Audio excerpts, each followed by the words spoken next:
Iran, America आणि Israel युद्धाचा आजचा दुसरा दिवस आहे आणि गेल्या 2 दिवसापासून जे वेगवेगळे डावपेच दोन्ही बाजूनी वापरलेले आहेत, आपण त्याचं विश्लेषण करू. सर्वात पहिले महत्वाचा मुद्दा असा आहे, की या युद्धापासून भारताला काय धोका आहे आणि या धोक्यापासून स्वतःचं रक्षण करण्याकरता आपण समर्थ आहोत का? तर याचं ठामपणे उत्तर आहे, आपण आपलं रक्षण या युद्धामध्ये नक्कीच करू शकतो. या युद्धाचे भारताच्या दृष्टीने 3 पैलू आहेत. नंबर 1 पैलू म्हणजे एनर्जी सिक्युरिटी किंवा इंधन सुरक्षा किंवा तेल सुरक्षा. आपलं फक्त 20% तेल या गल्फ ऑफ होर्मुझ मधून येतं, की जे बंद पडण्याची शक्यता व्यक्त केली जाते आहे. परंतु आपण वेगवेगळ्या देशांपासून तेल घेतो, तर त्याच्यामुळे एक जरी बाजू बंद पडली, तरी आपल्यावरती काहीही फारसा परिणाम होत नाही. दुसरी गोष्ट अशी, की आपण आपल्या देशामध्ये 62 दिवसाचं तेलाचं भांडार तयार करून ठेवलं आहे. त्याच्यामुळे 62 दिवस जरी कुठनं जरी कच्चं तेल आलं नाही, तर आपल्याला काहीही फरक पडत नाही. तिसरी गोष्ट, आपली रिफायनिंग कपॅसिटी आपल्याला लागणाऱ्या कपॅसिटीपेक्षा डबल आहे आणि आपण आपलं पुष्कळसं पेट्रोल आणि डिझेल रिफाईन करून युरोपला विकत असतो एक्सपोर्ट करून. तर गरज पडली तर हा एक्सपोर्ट आपण थांबवू शकतो. तर त्याच्यामुळे आपल्यावरती काहीही परिणाम होणार नाही. मी छाती ठोकून सांगतो, की आपल्या तेलाच्या किमती वाढणार नाहीत, हे लक्षात असायला पाहिजे. याच्यापुढे दुसरा परिणाम जो असतो, तो म्हणजे त्या देशात राहणाऱ्या भारतीयांची सुरक्षा. जवळ-जवळ 80 ते 85 लाख भारतीय या वेगवेगळ्या देशांमध्ये आहेत आणि त्यांची सुरक्षितता धोक्यात आली आहे. अशा प्रकारचं काही जण विश्लेषण करण्याचा प्रयत्न करतात. विनाकारण घाबरून जायचं काही कारण नाहीये. अ, हे देश मोठे आहेत आणि जे हल्ले होत आहेत, ते फक्त त्या देशातील अमेरिकन बेसेसवरती होत आहेत. कुवेतमध्ये होत आहेत, कटारमध्ये होत आहेत, याच्याशिवाय UAE मध्ये होत आहेत वगैरे. तर ज्या ठिकाणी अशी मोठी मिलिटरी टार्गेट्स आहेत, त्याच्या जवळ अर्थातच भारतीयांनी राहू नये. त्याच्यापासून दूर राहिलं तर काही फारसा परिणाम तुमच्यावरती त्या युद्धाचा होणार नाही. तर त्याच्यामुळे भारतीयांची सुरक्षितता फारसा मोठा इश्यू नाहीये. कारण जसे भारतीय थोडेसे असुरक्षित होऊ शकतात, तशाच प्रकारे जगाचे इतर नागरिक सुद्धा या देशांमध्ये खूप पसरलेले आहेत. तर त्याच्यामुळे गरज पडली तर सरकार काही नागरिकांना भारतात परत आणण्याकरता नक्कीच प्रयत्न करू शकतो. पण सध्या तरी त्याची गरज नाही. तिसरा प्रश्न आहे, आपल्या या देशांशी भरपूर व्यापार आहे. तो व्यापार कमी होईल का? तर त्याचं उत्तर आहे, अर्थात थोडाफार कमी होऊ शकतो. पण त्याच्यावरती उत्तर असं आहे, की ज्यावेळेला युद्ध थांबेल, तर त्याच वेळेला आपण आपला व्यापार वाढवायला पाहिजे. म्हणजे थोडक्यात या युद्धापासून होणाऱ्या परिणामांना सक्षमपणे तोंड देण्याची भारताकडे क्षमता आहे आणि ती वापरली जाईल आणि मला खात्री आहे, की इतर देशांच्या तुलनेमध्ये या युद्धाचा भारतावरती काहीही फारसा परिणाम होणार नाही. परंतु परिस्थितीवरती लक्ष ठेवणं, तेलाच्या सप्लायवरती लक्ष ठेवणं, भारतीयांच्या सुरक्षिततेवरती लक्ष ठेवणं, व्यापारावरती लक्ष ठेवणं हे गरजेचं आहे आणि गरज पडली तर आपण काउंटर मेजर्स घेऊ शकतो. आता आपण युद्धाचे विश्लेषण करू. सर्वात पहिले ज्यावेळेला अमेरिका आणि इस्रायलने हल्ला केला, त्यांनी नेमकं त्यांचे जे वरिष्ठ नेतृत्व होतं, खोमेनी यांना मारलं, काही जनरल्स मारले गेले, काही शास्त्रज्ञ मारले गेले. तर याच्यामध्ये जे डावपेच अमेरिकेने वापरले ते म्हणजे इलेक्ट्रॉनिक सर्व्हेलन्स, नंबर 2 सॅटेलाइटचं सर्व्हेलन्स, नंबर 3 जमिनीवरती त्यांचे गुप्तहेर होते आणि या तिघांकडनं मिळालेल्या माहितीवरनं नेमकी माहिती काढली गेली आणि हे जे VIP सगळे होते त्यांना मारण्यात आलं. तर त्याकरता अमेरिकेची क्षमता सर्व्हेलन्सची चांगली आहे, याच्याविषयी शंकाच नको आणि त्यांनी हे काम अतिशय उत्तमरित्या केलेलं आहे आणि तेच इस्रायलने पण केलेलं आहे.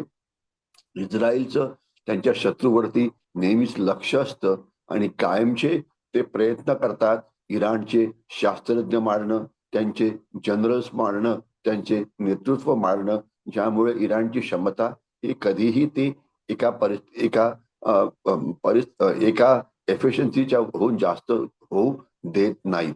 तर इस्रायलचं इंटेलिजन्स, अमेरिकेचं इंटेलिजन्स यांनी नक्कीच चांगलं काम हे केलेलं आहे.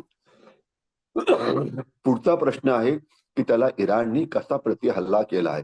इराण अशा प्रकारचा हल्ला इराणवरती होईल हे इराणला माहिती होतं, तर म्हणून त्यांनी प्रत्येक ठिकाणी पॉलिटिकल लेव्हलला असो की मिलिटरी लेव्हलला असो दुसऱ्या फळीचं नेतृत्व तयार केलं होतं किंवा तिसऱ्या फळीचं नेतृत्व तयार केलं होतं, ज्यामुळे त्यांना सेंट्रलाइज कमांड अँड कंट्रोल करण्याची गरज नाही आणि हे आता नेतृत्व आपापल्या पद्धतीने आपापल्या भागामध्ये लढतं आहे.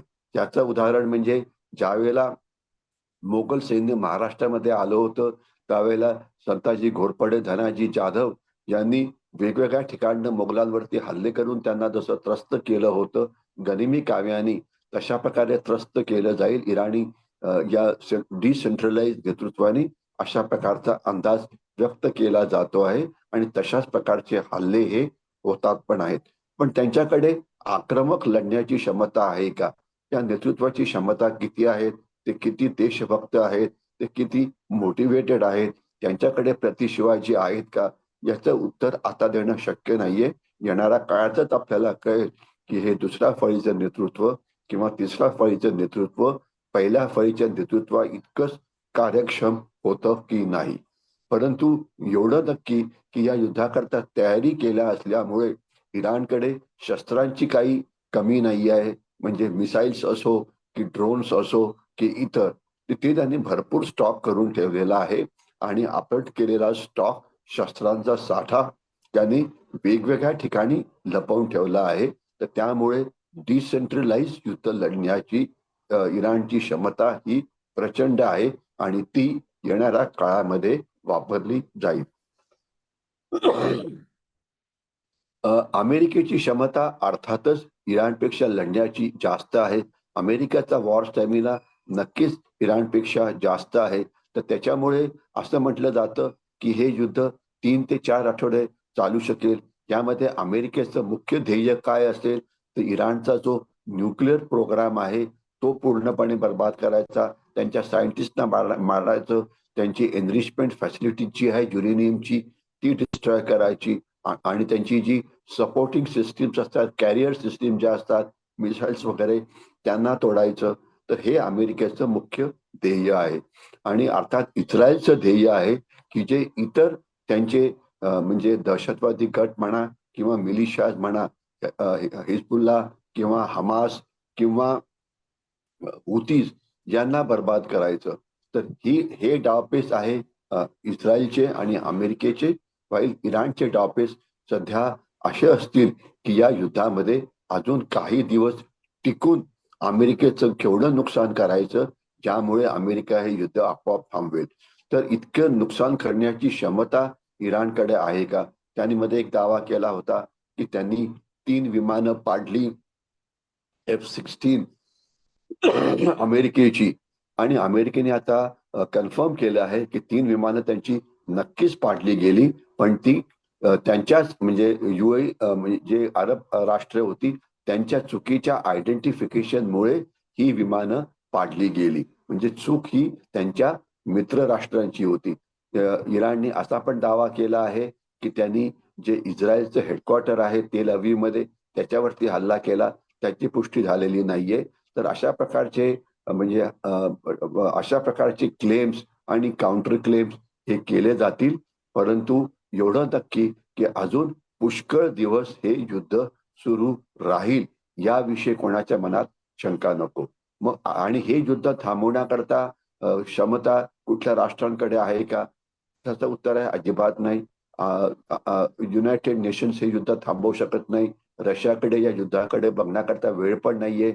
आणि चीन, असं म्हटलं जातं की या युद्धाचा वापर स्वतःच आर्थिक ताकद आणि लष्करी ताकद बळकट करण्याकरता करतो आहे.